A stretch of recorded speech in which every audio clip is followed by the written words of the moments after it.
is for review of the minutes. Are there any additions, corrections, deletions to the minutes? I'll move that the October 17th minutes be approved. Second. All in favor? Aye. Okay, passes unanimously. Thank you very much. Option year delegation authority. Al. Good morning, Mr. Chair. Al Good Burns, morning. Director of Procurement. Over the past 6 or 7 months, we've been bringing contracts to allow the Chief Executive Officer to be able to exercise the options. This morning, I've prepared an agenda item or an action item that covers all the contracts that are due to expire in 2019 that have options left, and I'm asking that Brad be able to have the authorization to exercise the options. The most important thing that I can stress in this action item is that we're not changing the dollar value to any of the contracts. It's just to authorize the CEO to be able to exercise the option. The background. In prior years, the procurement staff helped develop the action items for contracts that would span over multiple years. In those action items, the board has approved an amount for the life of the contract, including option years. However, the CEO was not specifically delegated the authority to exercise the option years. In late 2017, GC informed staff that contracts that had option years that had been approved by the board of directors were required to have the language revised. From the time that General Counsel notified staff of this change, we've been assuring that all the contracts have the proper language in them. In FY18, staff brought a number of expiring contracts before the Finance Committee so the CEO could exercise the option years. Some of those include auditing services, operating uniforms, and legislative services. In the effort to be cognizant of the board's time, staff seeks approval to allow the CEO to have the ability to exercise the options on the contract below. Once again, the dollar value for each of these contracts remains the same as when originally approved by the board of directors. And then I have a list of the 10 contracts that we're seeking approval to have the CEO be able to exercise the options. The fiscal impact. The contracts listed above contract values have not changed from the time it was initially approved by the board. The recommendation this morning is recommend authorizing the CEO to exercise option years on previously awarded contracts. If there's any questions, I'll be more than happy to answer. Question? Okay, I'm surprised, but Commissioner Schulman has a question. So, and you've said it, I just want to be clear. So last month, we approved an increase in the option year contracts for janitorial services. Yes, sir. All of the ones listed here are the same dollar amounts that were in the prior contracts. And if an increase is sought, then it'll come back to the Finance Committee to determine at a later date. That is correct, sir. Just wanted to make sure that that was the case. Okay, thank you. Any other questions? All right, Al, these numbers in the right-hand column, that's the total for the entire length of the contract? Yes, sir. And we're only talking about was it usually 1 or 2 year additions? Yes, sir. Okay. All right. Any further comment?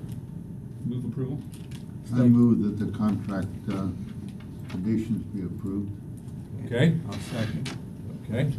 I guess we should put in there allowing the CEO to approve this Okay. future contracts. All right. Yeah. All in favor? Aye. Opposed? None? Okay, passes unanimously. Thank you, Al, I Thank appreciate you. it. Thank you, Mr. Chair. I was remiss, by the way, I should have done this first thing. My friend Vince Cox is now a member of our organization, and Welcome. I want to welcome him to the Finance Committee. Okay. Sorry about that. He navigates.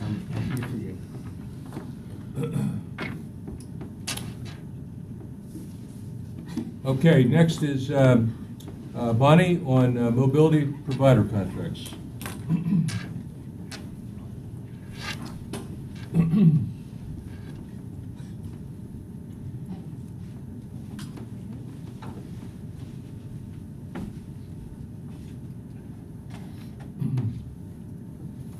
So while Bonnie's setting up a presentation, so you know how in Congress the last action item that Al just presented and Bonnie's here, you know how they bundle a whole bunch of different bills together and they put them all in one and they call them an omnibus.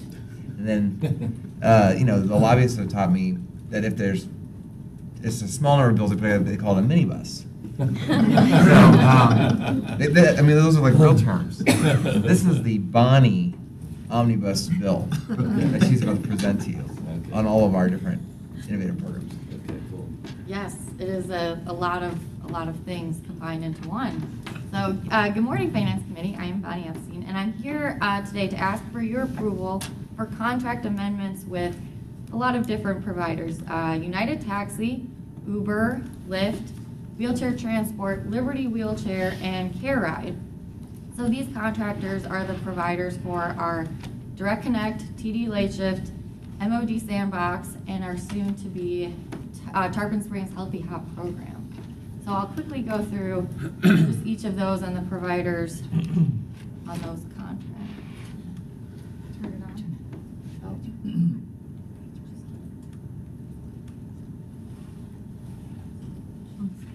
Oh, yep, okay, great. So our first program, Direct Connect, that's our first last mile program. We've seen a lot of growth over the last few months since we removed the zone boundaries and added 16 new Direct Connect locations in April of 2018. So last month, if you remember, the board approved an increase to the maximum aggregate contract limit among all providers. So the maximum aggregate contract limit has been raised to $600,000 across Uber, United Taxi, Lyft, and Wheelchair Transport. So today we're asking approval to amend the contracts for these providers. Our TD Late Shift program is currently in its third year of funding through the Mobility Enhancement Grant through the CTD. This provides TD bus riders with door-to-door service from 10 p.m. to 6 a.m. outside of regular bus hours for second and third shift work trips. So we're looking for approval for contract amendments with Uber, United Taxi, and Care Ride that will extend the contracts of the providers for TD Late Shift through June of 2019. Our MOD Sandbox program that provides on-demand rides through an integrated platform for a select group of DART riders. So we have provided a small number of trips to date, but we're looking to expand this group of riders, a small select group of DART riders in January of 2019. And so we're looking to extend the provider contracts for this program. And our Tarpon Healthy Hop program, this is a program that begins on December 3rd. That will be using the same integrated platform as our MOD Sandbox program. And this will be giving low-income seniors in Tarpon Springs two free round-trip rides a month to or from grocery stores, pharmacies, or medical appointments. So we'll be using the same integrated platform and the same providers as our MOD Sandbox program. So we're looking to approve contract amendments that will add the Tarpon Healthy Hop program to our providers on the MOD Sandbox. So that's United Taxi, Lyft, Liberty Wheelchair, and Wheelchair Transport. I'm Karen. So happy to take any questions. That was a lot of contracts. I have a question. What was the third? What was it? Liberty Wheelchair? You said. Yeah. That's a new provider for us. So they're not a provider yet for us. They're looking to join and be a provider on our MOD Sandbox program, and then they would become a provider for the Healthy Hop program. Okay, and that's only in Tarpon Springs. The Healthy Hop program is Yes. only in Tarpon Springs. Okay, and that's what Commissioner Banter talked about at one of the most recent meetings. Yeah. Okay. I have a question on Liberty. On their capacity, how many vehicles do they have? So they don't have very many vehicles, but we wouldn't be relying on them to do a lot of rides. The idea with the MOD Sandbox and the integrated platform that we'll also be using for Healthy Hop is that the more providers we can get on there, the lower the wait time that we'll have for riders. So even if they have just 2 vehicles out, if they happen to be close to a rider, we'll use them. Okay, and this is both for ambulatory and non-ambulatory, am I correct?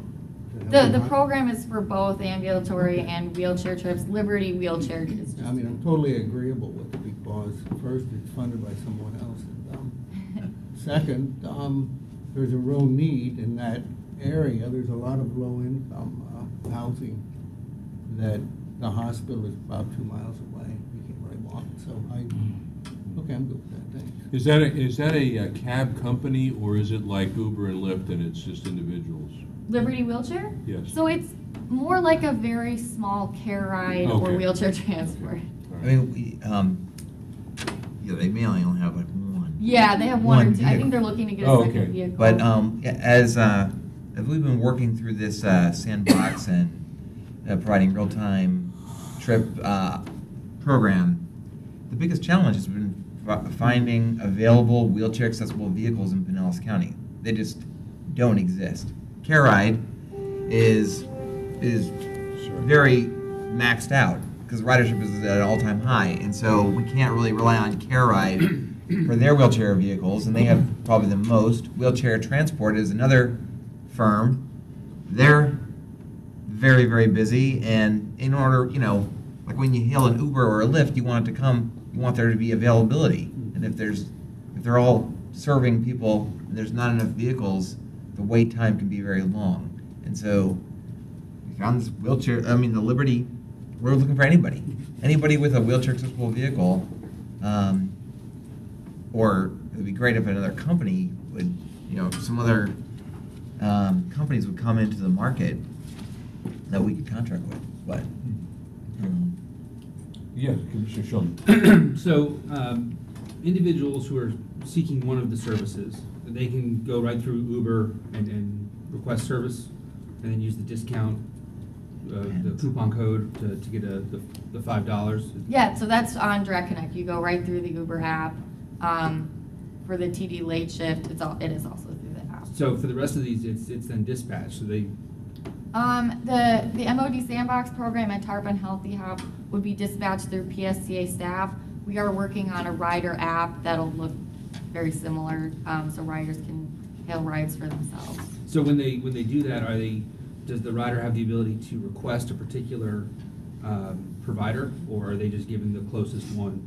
I think we can design it either way. Right now, they can choose, but I think the more likely scenario is someone would pick a ride that's closest to them.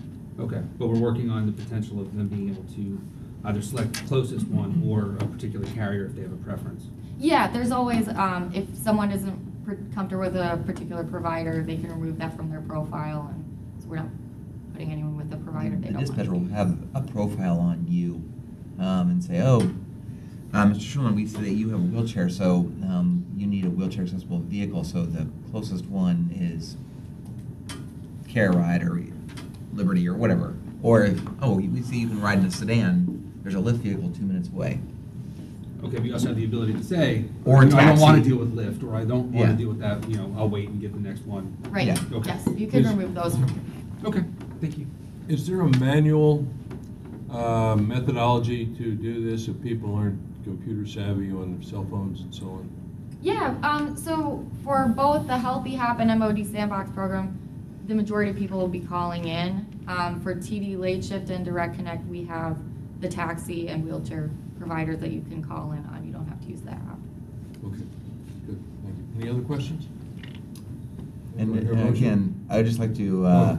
recognize the very great work by Bonnie Mhm. and Al and Nikki, Day, sorry. Thank you. Hi. She might have been Nate when she started this. Yeah. And Diane, we started these programs off as pilots, Mhm. just, and then we kind of extended them along as pilots with these agreements. Now, now they're really becoming part of our main activities, and so over the last several months, we've been trying to just organize the contracts to be, like all the other contracts that the Finance Committee sees that are mostly, related to buses and things. These now, hopefully, will be a little bit more structured going forward. Okay. No, let me go back to the beginning on this. Do we need to do anything further, or do we have any monetary considerations to make with regard to this, or is this information No, only? no, so we're not asking for additional money, it's just extending the provider contracts. Okay. For all of the programs. Okay. Each of the different programs has a different funding source. The first mile, last mile program is 100% on PSTA's, from PSTA's budget. And last month, the Finance Committee and the board approved of a multi-year increasing to the amount of that program up to $600,000 over the next 3 years. Yes. TD Late Shift is funded by the state. At least for now. The Sandbox program is funded by a federal grant plus some PSTA funds, and then the Tarpon Springs pilot, which hasn't started yet, that's going to be funded with some funding from the hospital in the city of Tarpon Springs. So the different funding sources. This just is a omnibus action item by the PSTA board to approve all these different contracts with all the different providers. Okay. And then if additional providers sign on, which I would hope and imagine in the future, we would try to marry them up to these standard contracts or these similar contract terms. All right, do I hear a motion for approval? I'll make a motion to approve the mobility provider contracts. I'll second that move. All right, all in favor? Aye. Okay, passes unanimously. Thank you very much. Good job, Bonnie. Thank you. Okay, wheelchair ramp replacement project. Henry. Good morning. Good morning. I'm Henry Lukasik, the Director of Maintenance. So for those on the committee that are saying, wait a second, did we not just hear this action item several months ago? The answer is yes, but we've just been notified again that PSTA has been successful in being awarded yet another 5310 grant from FTA to continue our project of going through our fleet of 210 buses and replacing wheelchair ramps. And this has been a 3-year project, and I have to say that over the past 3 years, it has garnered well over $550,000 in both federal, state, and local share. It has been a very successful project. So the action item before you today is basically, we were notified that our FY18 5310, which is a portion of the FTA which we apply for projects that will directly benefit seniors and individuals with disabilities. So replacement of the wheelchair ramps on our buses is critical to complying with the ADA for public transit. So this time around, we were notified that we were awarded $300,000, and we are going to purchase approximately 45 additional wheelchair ramp assemblies, which will go in to 45 buses. Now, upon completion, just with this project, 81 buses will have newly replaced wheelchair ramps that we have successfully done over the past 3 years.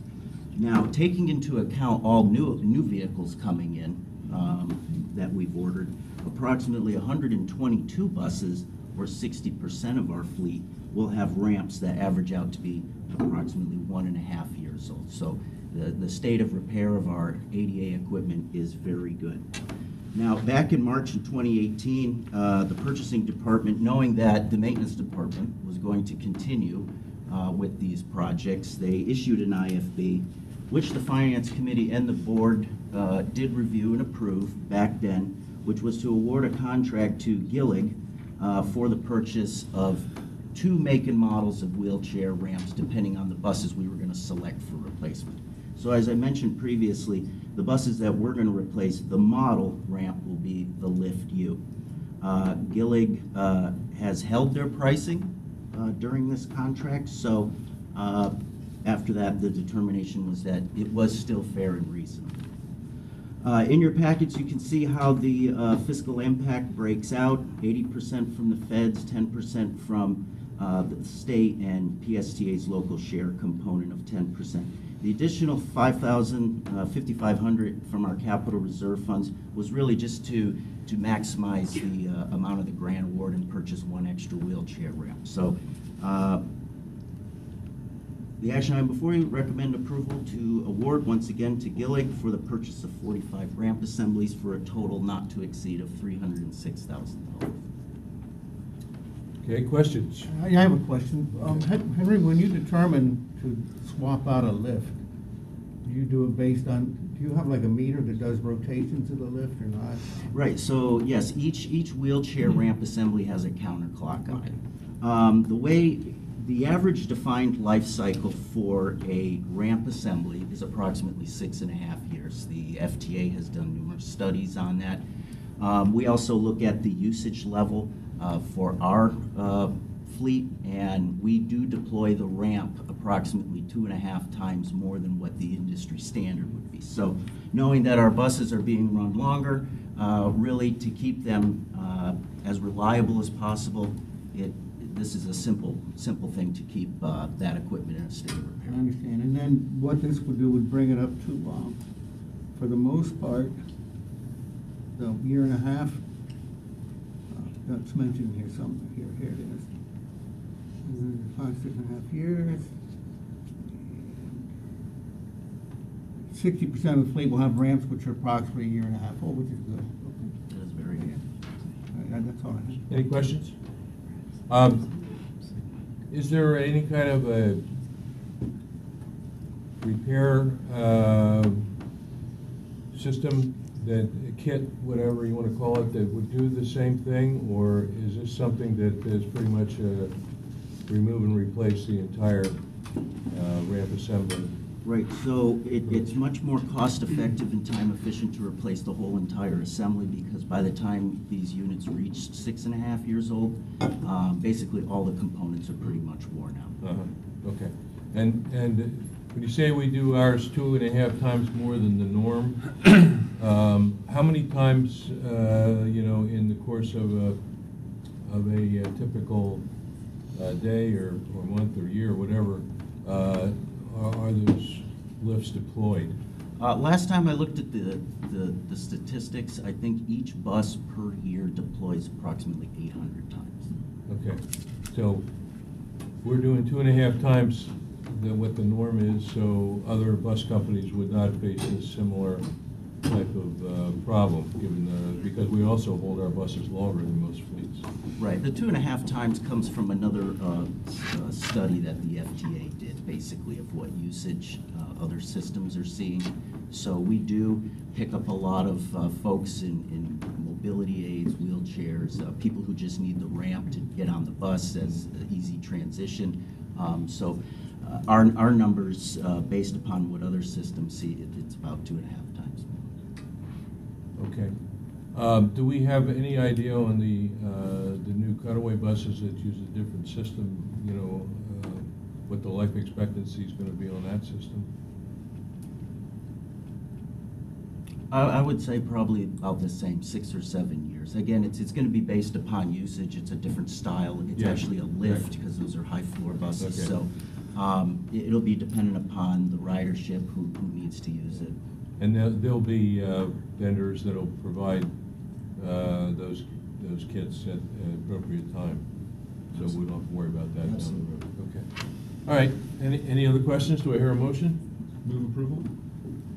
I'll support. Okay. Second? Okay, second is Vince. All in favor?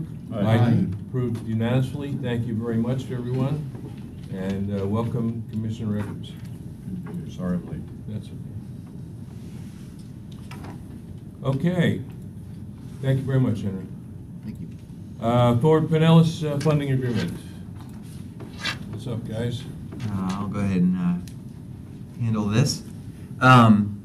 This is a recommendation that we bring to you on an annual basis to take some money from Fort Pinellas, which is nice. $80,000 is the amount of planning dollars that the Pinellas MPO allocates out of their federal planning funds to PSTA to do transit planning. This has been in existence since 2005.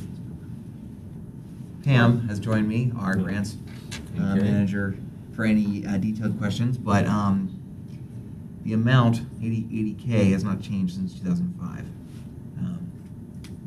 But we're happy to assist. Say that again now, the last what you just said. We have received this kind of funding Yeah. possibly even longer than 2005, but the amount of $80,000 has been static. It's been a fixed number every Okay. year. Okay. And the idea is that the MPO is charged with doing all modes of surface transportation planning for Pinellas County. Transit planning, they have some staff that do transit planning, and they're actually increasing that the amount that they do themselves. But they also, of course, rely on us very heavily for a lot of the inputs to their long-range transportation plan and all sorts of planning activities they do. That's what this $80,000 is Okay. going for. Okay. Commissioner Shulman? Do we know if the money from the FDOT to Forward Pinellas, has that changed since 2005? Or is that It has changed. It's gone up. It goes up, I think, about pretty much the same pace as the other DOT formula funds have gone up, and that has been increasing. I mean, not enormously per year, but yes, it's going Okay, up. and have we looked at what our cost is to provide those planning services to Fort Pinellas? Time, resources, whatnot. I can't say that we've ever done a specific study or quantified quantify our costs. I mean, we certainly have our unit costs, and they've gone up. But yeah, we have not computed how much funds, how much we spend on planning activities on behalf of Fort Pinellas. And is the 80,000, is that amount asked for, by us, or is it just offered from them? Where does that, how does that come about?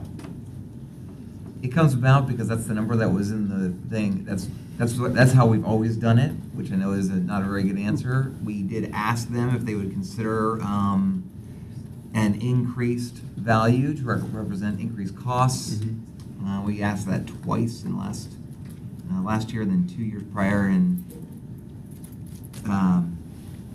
they've really been focused on building up their own expertise in transit planning, and so they've been unwilling to provide us additional funds.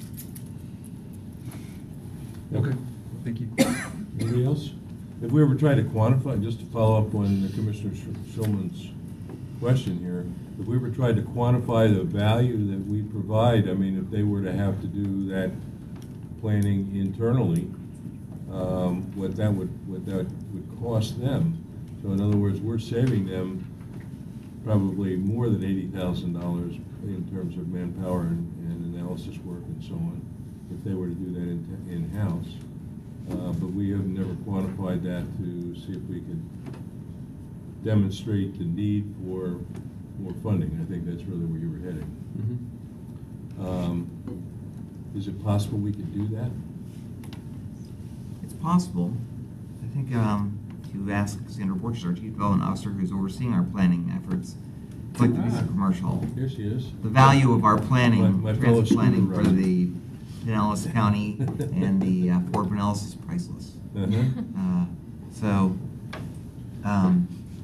Yeah. I think ultimately, what I was getting at is an $80,000 a fair compensation from the county? If they were to hire an outside contractor, which is what we are to them in this point for this planning, is 80,000 what the marketplace would bear for the kind of work that we're Yeah. providing, or is it heavy or is it light? And my sense is if it hasn't changed in 2005, it's probably a little light. yeah. I mean, obviously, I'm going to be in favor of receiving those funds, but we'd like to make sure that They're reasonable. they're reasonable, they're fair, and they're commensurate with the amount of effort that goes into providing the work product that they're looking for. And I can work with Cassandra and the planning department to try and come up with some numbers, but I do believe also, and Cassandra, please correct me if I'm wrong, some of the work that we do for them is work that our planning department would do on a normal basis, and they're reimbursing us for that work because they're using it in their studies. So it's not always that we're doing their work for them, they're just reimbursing us for the time that we're spending on some of our plans that we do that they use. And I just want to make sure that if we say they're reimbursing us, that they're actually reimbursing us, not partially reimbursing us. You know, so I don't know if Al's a good person to bring into the conversation from a procurement standpoint, saying what would this cost the county? And again, not in a way to help make the case that we should receive. Again, I want the funds to be fair for the work that's being provided. The fact that we're doing it already doesn't necessarily, in my mind, play into it as much. I think, if nothing else, there should be some kind of indexing on that number so that we're getting some step-ups periodically, but, you know, we're gonna take the money, it's not that, but maybe they're getting a deal. So that's the key issue. Okay, do I hear a motion? I move to approve. All right, do I hear a second? I'll second Okay, Mr. Bennett seconds. All right, all in favor? that. Opposed? Okay, passes unanimously. Thank you very much. I appreciate it. And you moved to approve the item as listed, right? Yes. Exactly as what Yes. you said. Okay. Awesome.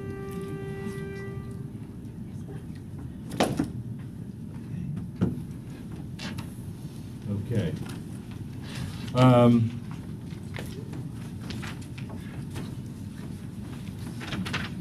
Performance scorecard update. Trish, how are we? Good morning. We're quite well, thank you. I'm Trish Collins, the Director of Human Resources. I'm really pleased to be bringing you a presentation that's been a year in the making.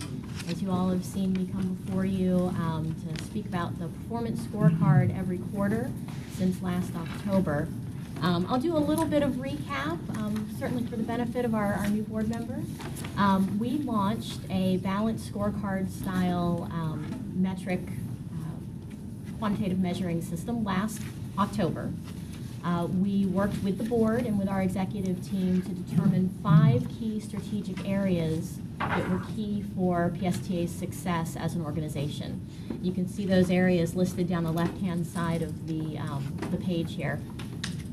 The pillars of community support, financial stability, customer satisfaction, employee engagement, and commitment to performance, which has been benchmarking our metrics against our peers. Those were the 5 areas that were determined to be the most key strategic areas to represent PSTA's organizational success overall. We track metrics within each of these bucket areas, and you can see them listed on this performance scorecard. These are metrics that were carefully selected to represent the outcomes of the efforts that happen at a much more detailed level in our operational areas.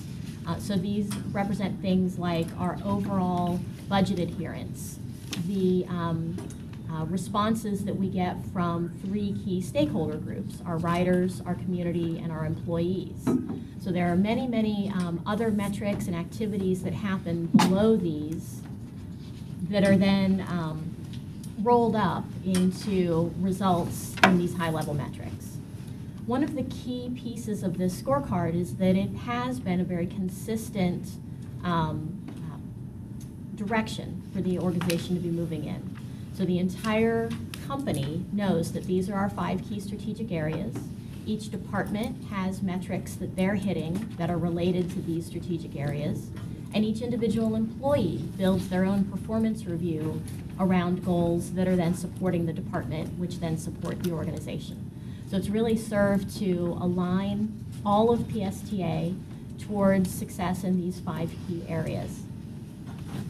We report our statistics, our metrics on these metrics every quarter, and you'll see moving across the scorecard here, the name of the metric, the goal, the number of points that the goal is worth, and then moving across our results towards that goal in each quarter. At the far right-hand side of the page is the year-to-date column. In most cases, that is an average. In a couple of cases, that is cumulative. And there's additional information on the second sheet that gives more detailed description of exactly what each metric is measuring, as well as what the year-to-date column represents. The overall performance ratio, the kind of the bottom line of how our performance is shaping up from quarter to quarter, is across the bottom of the page. Out of a possible 100 points, we have scored a 97, a 100, a 90, and then finally in this fourth quarter of the year, 103 points. There is the potential for up to 10% bonus points in areas where we outperform our metric goal. So our year-to-date average for the year is at this point a 97, which obviously we're very proud of, and it's taken quite a lot of work to get to that point. I do say that that's the score at this point. This is a draft version, as indicated in the footer. There is one metric, it's labeled Org 14. It's a metric that is being calculated now this month as we go through our employee performance reviews. It's a piece of our employee engagement metric, and we're scoring what percentage of our employees meet their individual goals as a measure of the engagement level and the performance of our employees. So our performance reviews are happening now, and by the time we reach our board meeting on December 5th, we will have a final score for that. So our score stands right now at 97 for the year. Of course, we're very proud of that, but it will be a little bit different as we get into our board meeting. Maybe 2 months ago, I believe it was, I came before this committee and the board with our fiscal year 19 metrics. We have used our fiscal year 18 performance as well as industry benchmarks to increase the targets that we are going to strive for fiscal year 19. So you'll see on your fiscal year 19 scorecard that we are challenging ourselves, as well as this year is gone, we are challenging ourselves to do even better for next year, and we'll continue to do that. One other thing that I'll add that I'm very excited about is that we are this year, in fact this week, kicking off employee-led performance innovation teams. We're going to have 5 teams, one devoted to each of the pillars, where employees are getting together and brainstorming about ideas and improvements, operational changes, new things that we could do at PSTA to drive performance in these key areas. This is a great opportunity for employees to really build buy-in to their influence over these metrics, to bring some new ideas. These teams are open to frontline employees, so we have bus operators and mechanics and CSRs who have expressed to me that they're going to participate, as well as management folks. So it's going to be very diverse, very cross-functional, and these teams will have an opportunity to make recommendations to top leadership about improvements that would help us meet and exceed our goals. So we're very excited about that, and I believe that that's a demonstration that our entire organization really is involved and invested in making sure that we are performing at the best level that we possibly can. So I'm very happy to bring this to you this year. It's the product of a lot of hard work that has happened at every level and every department. I'm happy to take any questions that you have. Okay, thank you. Any questions? Okay, Commissioner Schulman. Just a question just on how things are calculated. I know we've kind of talked about this, and so, but I was noticing on Org 8, there was a reduction from 5.5 to 5.1 in each quarter. It said due to calculation changes, or corrected calculations. Can you explain a little bit how that came about? Sure. Maybe I can ask for a little help from the department. We did change the way that metric was calculated. We refined and calibrated the way those numbers were coming for the passengers per revenue hour metric. If you could speak to what that change was. Passengers per revenue hour has I'd have to take a look at what the change was. I don't remember that one. There was another change on how we calculated some things on an annual basis versus quarterly basis. I don't necessarily think we changed that one, and without it in front of me, I can't. Okay. I'll Show it to me, find I some more might be information able to- about that. And I recall, like, earlier in the year, we were at 18 and change as far as that number, and now we're down to 17.5. The goal was 17, and which is all fine. I just wanted, for me to see each quarter then being the same result when I know, or I recollect that the numbers were different. I was wondering how we got to that night. I also appreciate the fact that whereas, you know, a good score is good. And I guess there's two different ways to look at a scorecard like this. One is, you know, setting aspirational goals, and with the sense that you won't meet them, and identifying areas that you can then improve, or setting realistic goals and saying, okay, we met them, and that's just the methodology. Which way do you want to go? But I appreciate the fact that the working group's coming together to focus on each one of these areas, which was the real goal of this tool, was to, you know, get engagement from employees to maximize what we're doing in each one of the areas. So regardless of how we look at it, whether it's, you know, a score based and then the goals and whatnot, it's spurring action into making things better. So I appreciate that. Thank you. Thank you. Anyone else? Questions? Okay. Thank you, Trish. I appreciate it. And keep up the good work. Okay. Now, I saw your charts on this earlier, Henry. This is pretty interesting.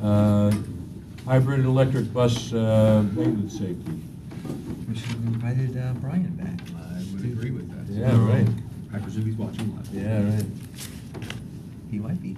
He said he might. Yeah.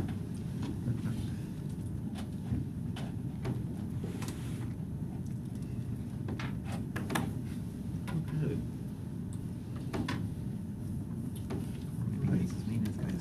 Well, it was asked that a presentation be given about the safety protocols that the maintenance department has when working on hybrid or all-electric buses. So before I start, I just want to say that PSTA as an organization has had hybrid buses since 2009. And so we've had a pretty good head start on the industry, especially in relation to these vehicles becoming essentially mainstream. And as the committee knows, we have 2 all-electric buses. As those who have heard me talk, especially when we get into some technically orientated matter, I try and keep the jargon to a minimum. However, before we talk about safety, we have to throw a couple of terms out there to know what we're actually being safe with. So at this present day, PSTA's bus fleet has 3 different types of hybrid and or all-electric vehicles. First one was from 2008 to 2015. That's known as a dual-mode split parallel. I've put a lot of information in there to explain how it works. Our latest generation hybrid buses are known as series electric, and of course, the latest addition to the fleet is completely electric. Couple of terms as we go through this presentation. Amperage, voltage, resistance, units of measurement when you talk about electricity. 2 different types of electricity current, direct and alternating. Direct is kind of in your cars with your battery. Alternating current, or AC, is in your homes. These buses actually have both at the same time. If that doesn't blow your mind, because it is possible. And of course, on buses, there is what is known as a low voltage side. That's your lights, your technology equipment, and then there's the high voltage side, which is the electric motors that make the buses go forward and reverse, and also the battery systems on the roof. Effects of electricity, I'm sure at one point in our lives we've been shocked either by rubbing our feet on the carpet and getting a static shock, or perhaps we were doing some home electrical work and felt something, hopefully And as we all know, people get struck by lightning on occasion. So what this graphic shows you is kind of the limits at what can happen to a human being depending upon how much electricity. As everyone knows, the human body is a great conductor of electricity. Those units of measurement are in milliamps. All right, you can kind of see the conversion rates. Most of us understand either amps or volts. So 1 milliamp is equal to 0.001 volts.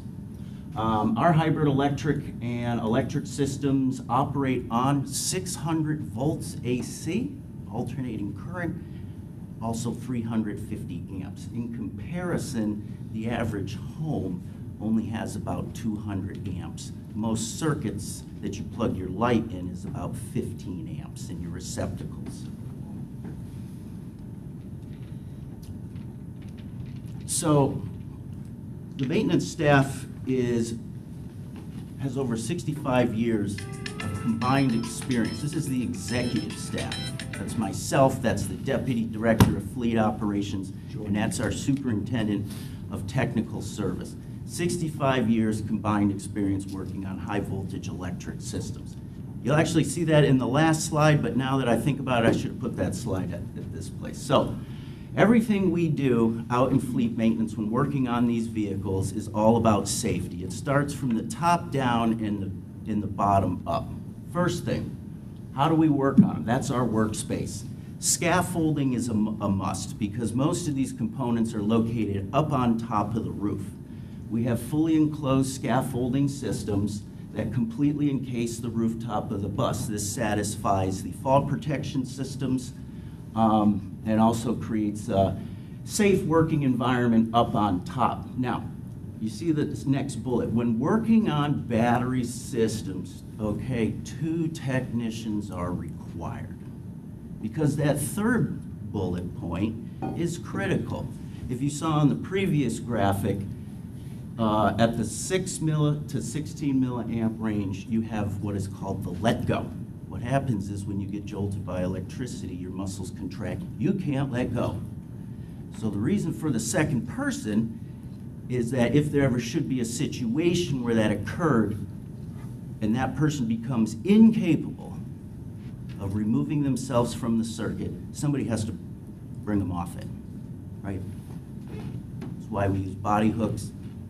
And as a last resort, a 2x4.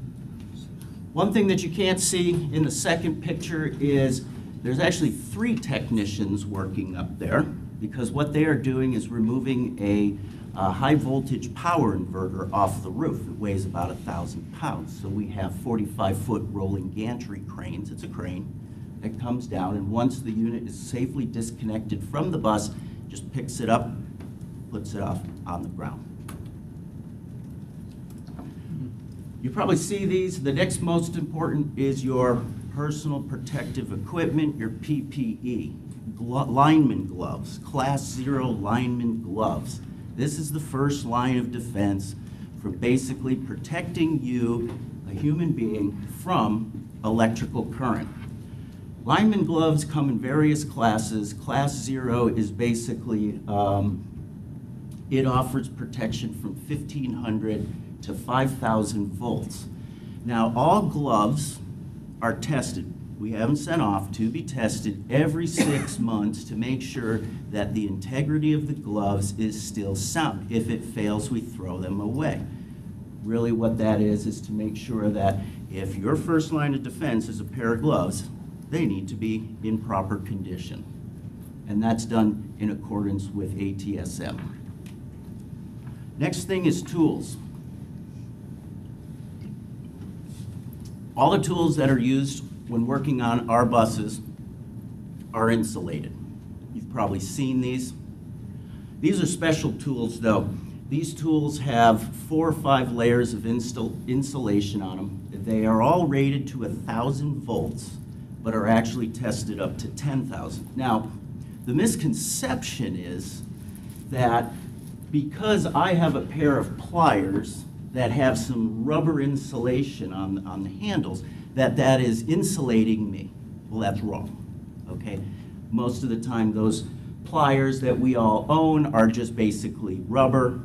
Rubber is kind of an insulator, but it is not what will satisfy full protection. The insulated pliers, as you read on the left, have several layers of protection. The hard plastic layer, another layer, and an orange rubberized layer. Now, we look at these tools, same thing with the gloves. They have to be inspected each time before they are used. And if there even is a minor pinhole or cut, the tool must be retired. Throw it away, destroy it. You don't want somebody coming along later saying, hey, free pair of pliers, and then basically having them hurt themselves. Lastly, everybody's favorite friend, the multimeter or the digital voltmeter. This is basically what is used to check for voltage, especially when you're working on the system. One of the first things that a technician must do after getting all their PPE on is to basically check for voltage in the appropriate places to confirm either it is there or it is not, okay? So these meters make it very handy. Now, if you see the little orange or the yellow box, you can actually do this by mathematics, but the humor right there is it would be much easier to use your DVM meter. So, because technicians are relying on this meter to make sure that there is no voltage, okay, we subscribe to what is known as the live dead live check. How do you know this meter is actually correct? So the methodology is you take the meter, all right, you check it against a known source of electricity, all right, then you measure the equipment that you're working on, and then you check it again. Nowadays, there are modern pieces of equipment where you can just take your meter to it and plug it in and it will verify it. But in absence of that, this is the same tried and true method. Whenever we work on a piece of equipment, all voltage readings, all, must be verified at less than 3 volts DC before continuing. Has to be. Lockout, tagout. So this is another example of safety protocols, is that when you have people working on equipment, all right, that once it's disconnected, or perhaps you take your break or you go home for the night, you got to be absolutely positively sure that someone did not come in and accidentally turn it on not knowing. So lockout, tagout. As you can see, we've got various different types. The plug lockouts, as you can see in the center picture, basically that is a dual power inverter module that when the cables are disconnected, these devices go over it. There's a padlock that goes through it, so you can't physically make that connection. Down on the bottom of the bus, you see here in the right-hand picture, this is the main master disconnect for the bus. Either on or off, you can see the padlock. When I took this picture to visualize the knife switch is down, you padlock it, you take the key. You don't leave the key in the padlock, all right? You take the key. And then you write who tagged it out and for the reason. I want to go into kind of the protocols of when we do a high voltage system shutdown and some of the safety features that are built into high voltage bus systems. So usually when the ignition is turned off to the bus, in this case it's a master switch at the operator's console, all right, that the high voltage systems have sets of relays to disconnect the power from the rest of the system. You saw the master disconnect switch in the previous slide, and then there's a bunch of special connectors, which I'll show a couple in the next slides, that basically add another level of redundancy to the system so that when they're off or that they're open, that it disconnects from the high voltage system. And then the inverters and propulsion control modules are disconnected. And most importantly, just because you shut them down, as is typical, there's a waiting period of approximately 5 or 10 minutes, give or take, to let that residual electricity dissipate. One of the redundant safety features in a high voltage system is known as high voltage interlock loops, or HVILs. And what you can kind of see here is that when you enter, and for the record, just so people know, this is a model electric drive unit. It has been pulled out of the bus. There's nothing physically connected to it. If you're going to be technical, why does he have a bare hand touching a high voltage panel? It's just it's a mock-up. So in locations, and this is a wiring diagram, but here are the pictures in reality, is that when you enter a high voltage component, this is the electric drive unit, you can see the 3 phases coming into it, is that this switch right here, okay, you open the cover, it disconnects the component from the system. So there's several of them located around the bus. As you can see in the wiring diagram above, you have them in the battery systems, you have them in the DPIM, and you also have it in the electric drive units. All those red dots are basically redundant high voltage interlock loops. The next and most important thing to remember is that on high voltage electric systems for buses, there's this concept called the floating ground, okay? Which basically in a nutshell means that the high voltage batteries, which is what these are not physically grounded to the bus itself. They're completely separate. So you saw in the previous slide when I talked about the high side voltage and the low side voltage. Low side voltage typically is the two-way radio systems, the CAT AVL systems, the lights, the LEDs, all that stuff. The high voltage systems which power the propulsion system in the bus is not connected to the bus itself. That's why it's called floating.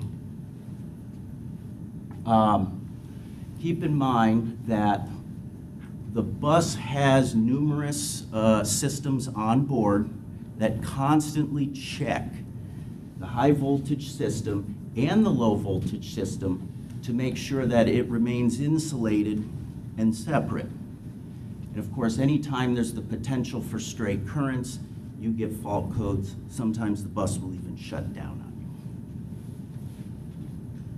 you. Really quick safety checklist, okay, that we go through.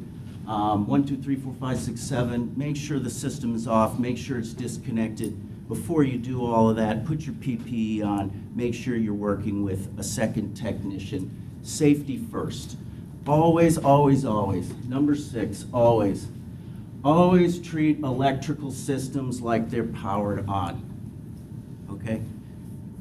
Electricity is not something that we can see physically. Lightning we can see, but on average we can't see it, you don't smell it, but it's always there.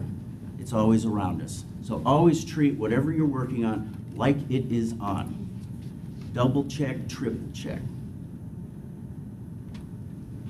Routine inspections. So every time one of these buses come in for service, we do have a special set of checklists and things that we are looking for to make sure that the high voltage systems are safe and are in good condition.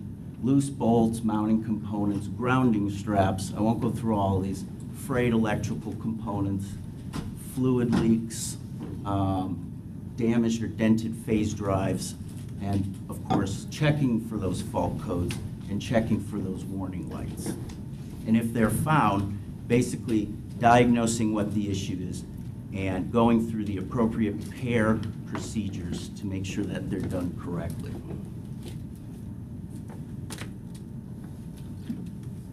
Continuing education, again, I'll say safety first from the top down and the bottom up. So the executive staff has 65 years of combined experience, including hydrogen fuel cell. Now, when I say fuel cell, it's not hydrogen that we're burning. We don't have fuel cell here. Fuel cell buses are actually electrochemical type buses. They are high voltage electric systems, basically taking hydrogen and making electricity out of it. We have a select group of technicians in maintenance that are certified and approved to work on high voltage systems. I think it's approximately 8 out of 48 people. These folks have gone through extensive level training, both from the original equipment manufacturers of the bus, the electrical systems, the drive systems, and they are credentialed to diagnose and repair these systems. So we have 8.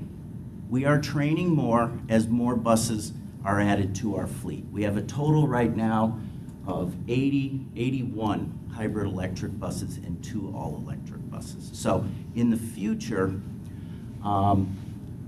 we will need to train more technicians to be more like electricians than folks who work on internal combustion engines. And I'd be happy to answer any questions. Any questions? Commissioner Ayers? Yeah, well, thank you, Henry, for that. Appreciate the presentation. So I'm assuming that the hybrid electric experience that we have is appropriate for electric buses as well. There's no difference in the maintenance of either one. There are some minor differences. What I can say is that PSTA has been poised to evolve to electric buses more so than, say, some agencies where one day they are running diesel buses or CNG and then go right to all electric. So this has been an evolving process for us, and present day PSTA has had well over 10 years of experience working with the changing technology. So to answer your question, now that we have 2 all-electrics, this is not new to us. And you said you had 8 that were trained, so that means you have 4 teams? Right. And you had said also that we make sure that you have to make sure that there's 2 people. That's an absolute, I'm assuming. You don't let anybody by themselves work on it. Okay. And then, I guess, do we have any results, negative results? You had that first slide that you had that had all the different types of electric shock. Do we have to report any of those that happen to our personnel? And do we have any industry numbers that are out there of people that are running into this problem? Well, I'm not saying it's a problem. I'm just, we're trying to find out if it's a problem, how extensive it is, and how do we stack up against it. So I've not run those analytics. I can tell you that since I have been here, we have not had any accidents with electricity. Any of those levels? We have not had any of those. That's great. And that's the whole point. Like I said, we've got a very small group of trained people.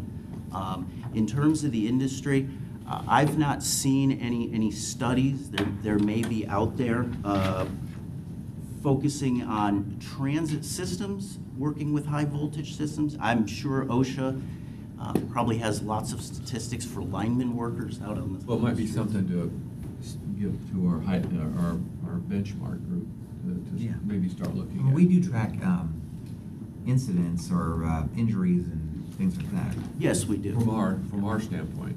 Yeah. Of our group, but. Oh, the group does. You tell me the benchmark group? That they do and we do, yeah. But you're saying that of any of the injuries or incidents we've had, they have not been related to the electric? They wouldn't, no.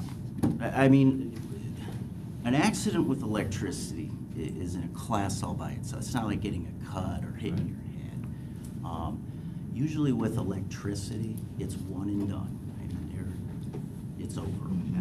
And that's really what it is. So that's why all of this is just basically a 10-minute version of what is ingrained into these 8 people, which is you have to respect what you're working on, and you have to make sure your equipment is in working condition, because much like a lot of things in life that are dangerous, you got to be absolutely sure, because sometimes you don't get a second chance. It was interesting, your comment about how we're going to be transitioning from a certain type of skilled person to a new almost electrician type skilled person as time goes on, because certainly we're heading in that direction, more of those buses. So right, and actually a lot of the components on vehicles, you probably see this in your own automotive, things like your AC, your air compressor, your AC conditioner,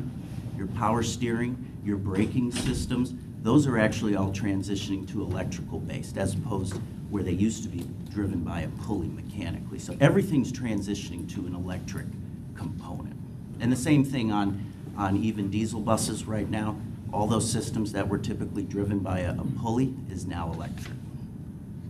High voltage electric AC. Great, thank you. Commissioner Barkley had a question.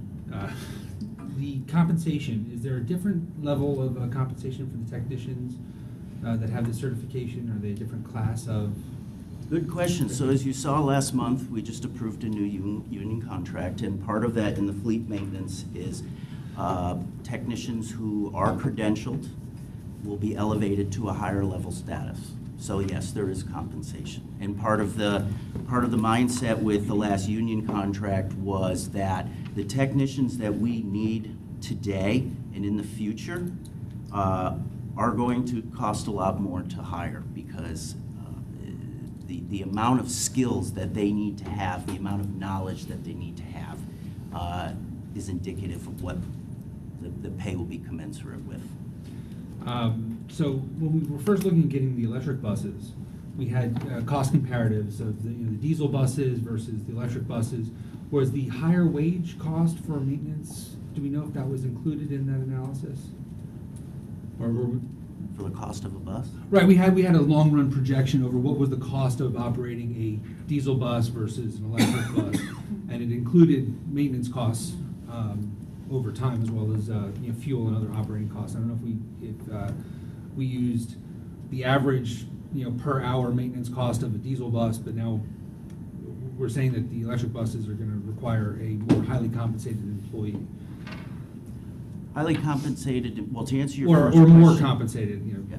To answer your question, the analysis that I prepared does include what we call a cost per mile from the maintenance side. So that's fully loaded.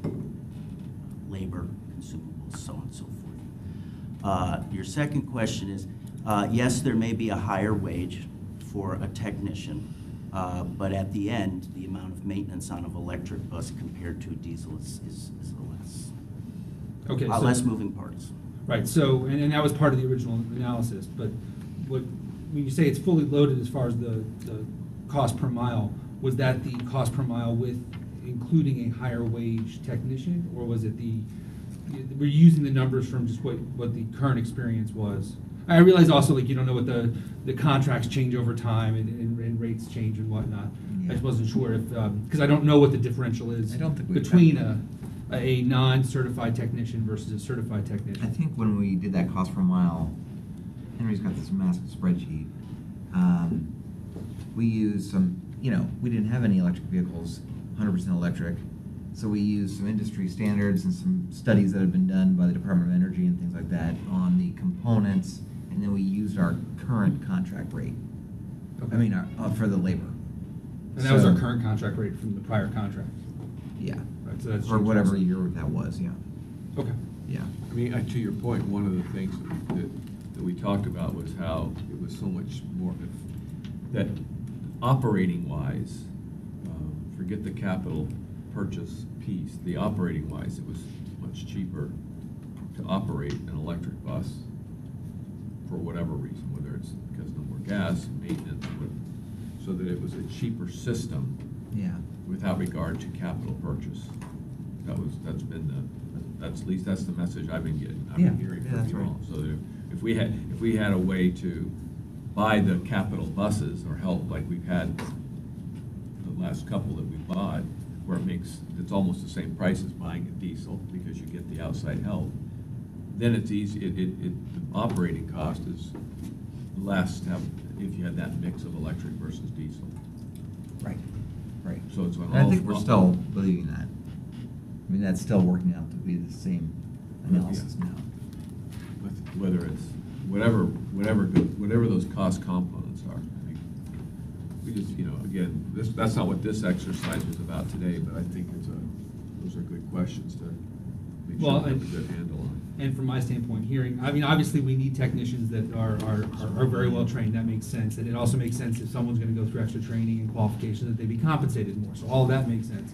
But then also hearing, which again, all of this makes sense, the fact that we're going to need more of those technicians as time goes on, from the finance committee lens, I wanted to make sure that we're adjusting our future cost expectations based on not only just normal contract rate changes, but the fact that we're gonna have more employees at a higher compensation rate.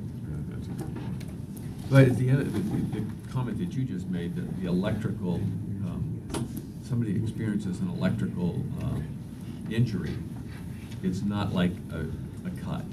I mean, it's serious. It's serious stuff. So obviously, the procedures that you're going through and the experience that we have are all positive things. But something to keep a real close eye on from an industry standpoint. May I just ask you one question, Henry? Now that we're into like a decade with the hybrids, those first buses, I think they're like the 2900, aren't they 2900s? Yes. Yeah. How have they held up? Meaning, maintenance-wise, Oh, they've held up very well. In fact, and engines, the diesel engine and the battery, so on and so forth. they've held up very well. We do run statistical analysis on them. I think from the standpoint of the engines, they've gotten what their life expectancy was supposed to be, about 500,000 miles. The battery systems, I can tell you, while they're not measured in terms of miles, they're measured in terms of amp hours. I can tell you that we've exceeded the original manufacturer's stated lifespan. I believe that it was only about 80,000 amp hours, but apparently our operating profile and our duty cycle that we run, we've seen anywhere between 110 to 125,000 amp hours out of them. We are now getting into replacing those components, but they've far superseded what their expected lifespan was. Thank you. Any other questions? All right, Henry, thank you very much. And I'm sorry you didn't get to go with us to Indianapolis. We got to ride on a BYD articulated version of the bus, the type that we're now acquiring. And that was very, very nice. It rode well, quiet, smooth. And so I think we'll have good luck with our straight line buses. And eventually we'll be getting some articulated buses as well. So we'll find out how those go as well. Well, I haven't rode one yet, but I was out at the factory and saw them being built. Yeah, Mr. Eggers? Yeah, just on this topic, I would still like to see that presentation given to the board, but maybe also start it from the perspective of how the industry has, what their experiences from a safety standpoint have been and what our experience has been. I think that's a nice way to kind of start the conversation, because when you get into all of this, you're wondering that while you're going through it, because it is very dangerous. But to say that we don't have any negative experiences, I think is a good way to start. But I think it's important that our board understand the successes we've had and the very slight potential for injury, but and what we're doing to make sure it doesn't happen. Very good point. Thank you. One last question, Henry. We're using insulated tools, we're using insulated gloves. Do we have the vest that goes over the front the way the linemen do that work for the electric companies? Or is that not necessary for the type of work? We don't use that, the vests, but we obviously make sure our technicians don't have any jewelry. Or Metal in their pockets or that thing? Or they're not wet. Yeah. Okay. All right. Very good. Thank you very much. This is very helpful, and I concur with Commissioner Eggers. This would be a nice topic to have at a board meeting where everyone, even if they're not particularly technical, would be interested in knowing about this. So we'll have to do it at a board meeting where we don't have a lot of other things that are time consuming, because this will probably generate a lot of questions, so it would be a long portion of a meeting when we do it. Thank you. Okay, next up we have Debbie on the financial statement and the financial reports. Happy fiscal new year. What's that? It's Happy New Year. Okay, happy fiscal New Year. Yes, yes. And I'm sitting here as I listen to Henry thinking, thank goodness for people with such talent, because I'm glad I went into accounting. It was way. And numbers can't really kill you, so we're good. Well, they can, but in a different They way. can shock. Yeah. Diesel fuel prices shock. But not that one and done that he was talking about. So, to stay in the theme, I'm amped up about the numbers I'll be presenting. Okay. Very good. good. Yeah. Very funny, yes.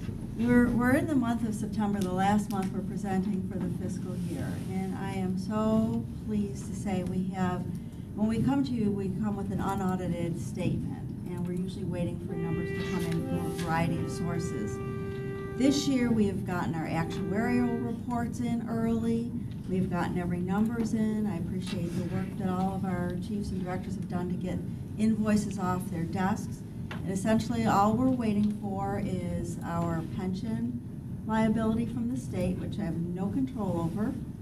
We're also waiting for a solid number on our health insurance, which has performed very well. But I think we'll be getting about $217,000 back on that. That'll improve these numbers here. So right now, and we've got a month of September here, and so this has all the actuarial information into it, and we're just seeing for the month about a 1.19% variance in here is $63,000. I think what's more important to concentrate at this point in the day is the second page, which is our fiscal year-end numbers. And as you can see on the second page, we have in the first column a surplus of $1,260,881. This is significantly better than what we had as our anticipated surplus of the $510,000. Throughout the year, we have seen some ups and downs, but we've seen an improved trend over the latter half of the year in passenger fares. So we came very close at about 1.1% variance in that. Thanks to Michael, our non-transportation revenue has been increased on the interest income. We have been increasing the competition with the banks on our interest rates that we're getting on our investments. You can see on the expense side, we are under budget in essentially all areas, with one major exception as we go down the list for our DART, which is for our disabled riders. We've seen that up over budget all year, $816,000.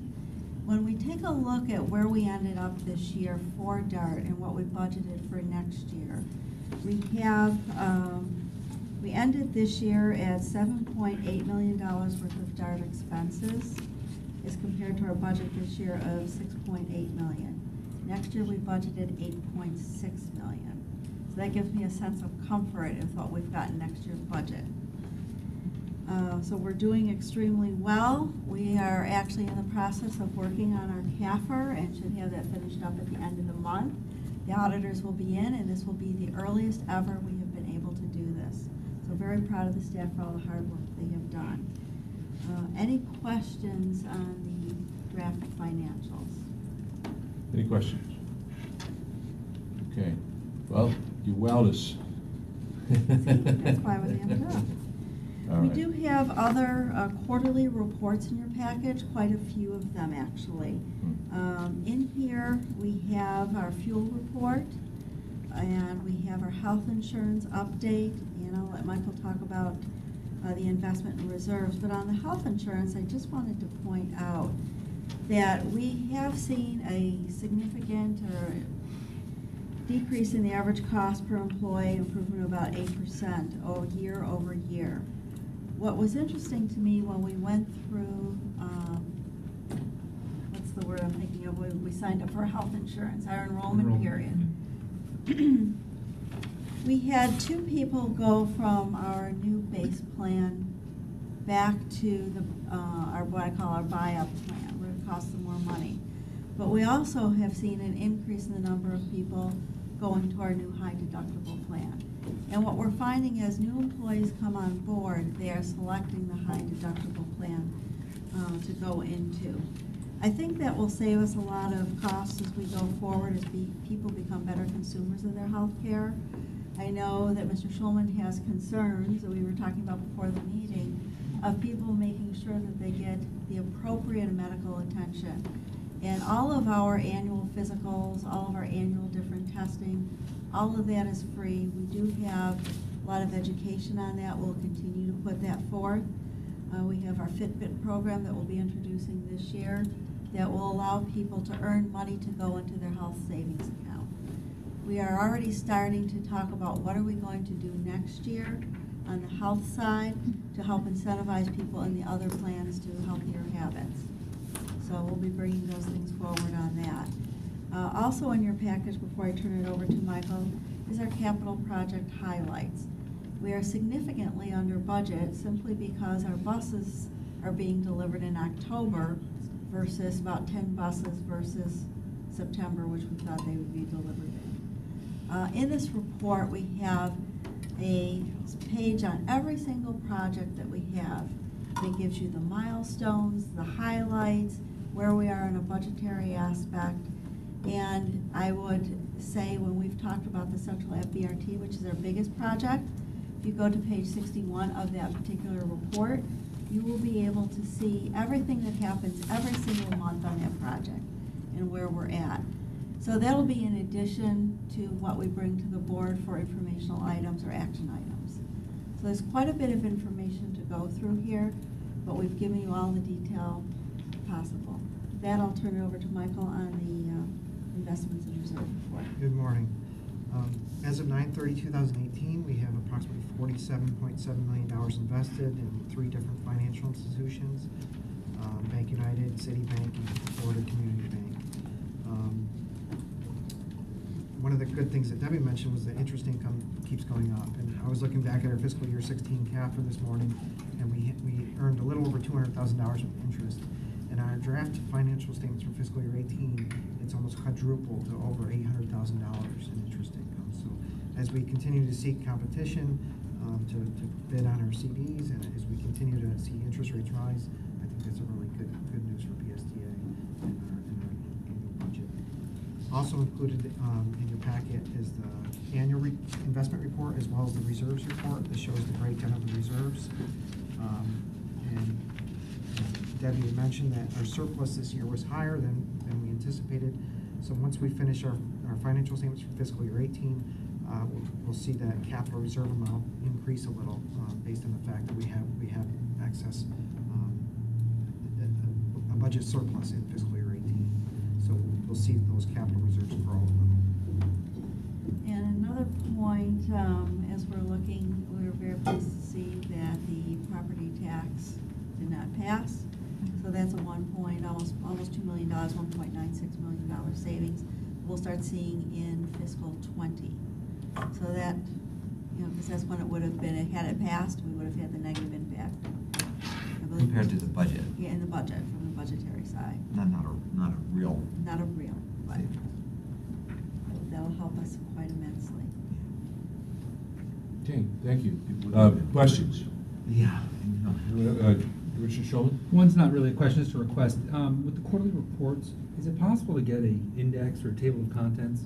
Oh, sure. Because it took me pretty much the entire time you were talking to get through just to find where Yes, where we can different do items that. were. So for 100-something pages, it would be helpful.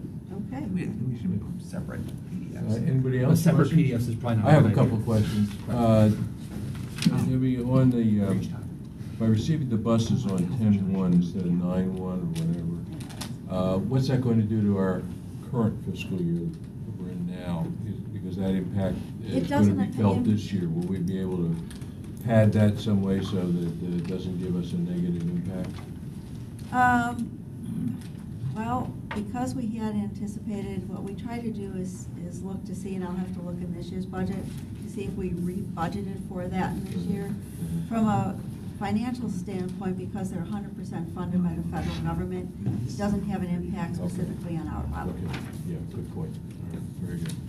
Okay, and Michael, I ask you this every time, but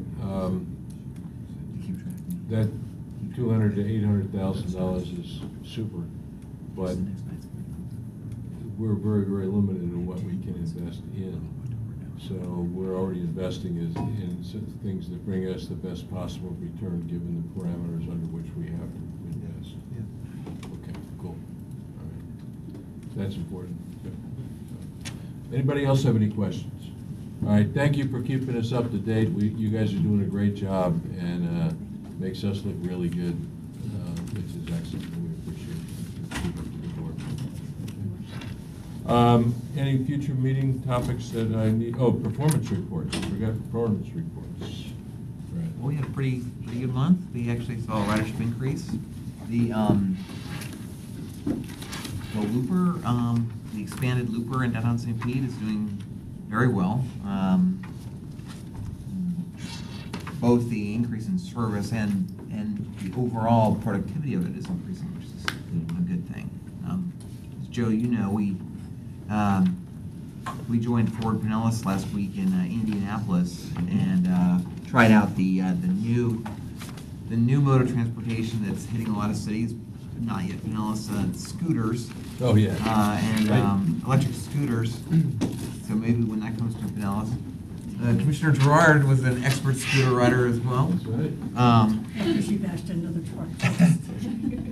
We'll see if and when that comes to St. Pete, maybe.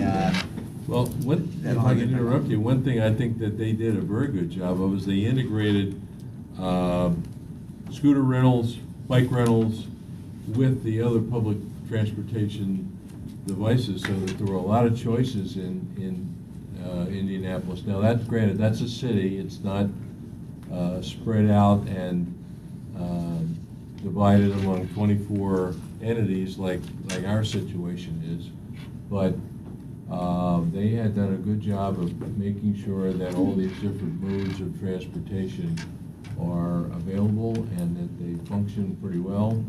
And that's something we may need to look forward to. I'm sure Wood Flynn's going to be doing some research on integrating those kinds of transportation devices into our planning in the future. But yeah, those are. At your next Finance Committee meeting, we are running the Looper in St. Petersburg with the 2 electric vehicles that we have now, but we have not installed the en route charger yet.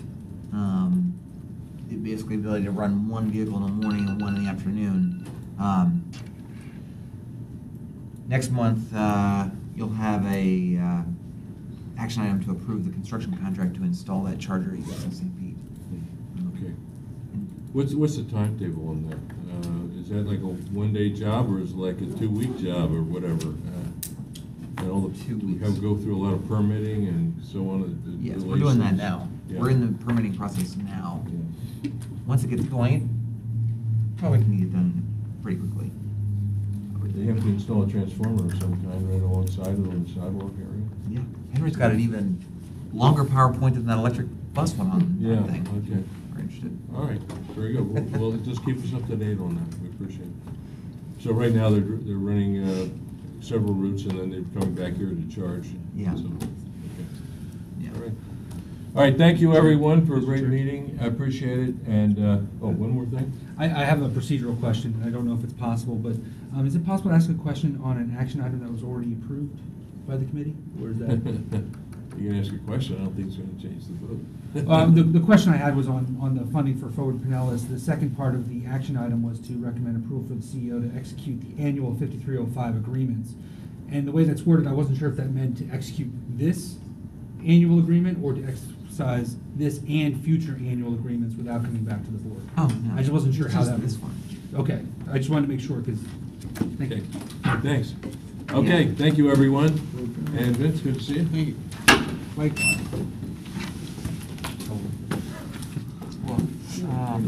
No, he wants to keep being able to Oh, take thanks. shots at the MPO, Thank you. so you want to bring it back here Yeah. this year. That was in my first assignment, after high school. I was probably 20. Oh, it was.